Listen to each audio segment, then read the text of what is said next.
How does the body react to a stab wound?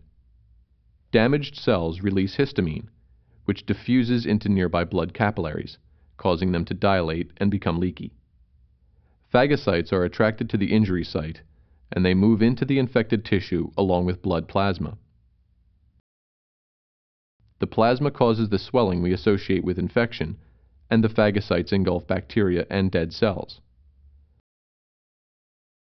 As the histamine disappears, no more phagocytes are attracted, and the tissue gradually returns to normal.